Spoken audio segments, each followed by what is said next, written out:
ஆரம்பிக்கலாங்களா?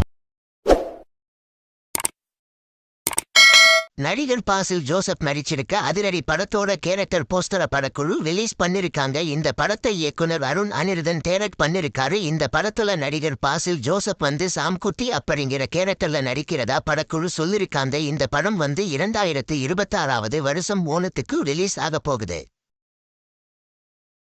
நடிகர் யாஷ் நடிச்சிருக்க டாக்ஸி படத்துல நடிகை ஹூமா குரேசி நடிக்கிறதா படக்குழு சொல்லிருக்காங்க. நடிகர் யாஷ் நடிக்கிற டாக்ஸி படத்தை இயக்குனர் கீது மோகன்தாஸ் டைரக்ட் பண்ணிருக்காரு. இந்த படத்துல ருக்மிணி வசந்த் முக்கியமான ரோல்ல நடிக்கிறாங்க. இப்ப நடிகை ஹூமா குரேஷி இந்த படத்துல நடிக்கிறதா படக்குழு அனௌன்ஸ் பண்ணிருக்காங்க. ஹூமா குரேஷி டாக்ஸி படத்துல எலிசபெத் அப்படிங்கிற கேரக்டர்ல நடிக்கிறதா படக்குழு சொல்லிருக்காங்க. நடிகர் சிவராஜ்குமார் நடிக்கிற Triple 6 ஆபரேஷன் ட்ரீம் தியேட்டர் படத்துல இருந்து நடிகை பிரியங்கா மோகன் அவங்களோட செகண்ட் லுக் போஸ்டர படக்குழு ரிலீஸ் பண்ணிருக்காங்க. இந்த படத்தை இயக்குனர் ஹேமந்த் ராவ் டைரக்ட் பண்ணிருக்காரு. இந்த படத்துல நடிகை பிரியங்கா மோகன் முக்கியமான ரோல்ல நடிக்கிறாங்க. இந்த படத்துல நடிகர் தாலி தனஞ்சயா முக்கியமான ரோல்ல நடிக்கிறாங்க. சரண் ராஜ் இந்த படத்துக்கு மியூசிக் போடுறாரு.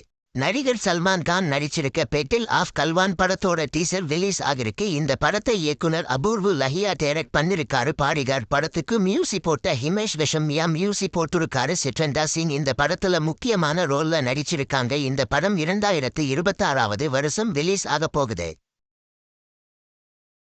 இந்த வீடியோ பிடிச்சிருந்தா லைக் பண்ணி ஷேர் பண்ணுங்க. இந்த வீடியோ பத்தி உங்க கருத்துக்களை கமெண்ட்ஸ்ல சொல்லுங்க. மறக்காம நம்ம சேனலை சப்ஸ்கிரைப் பண்ணி பெல் பட்டனை கிளிக் பண்ணுங்க.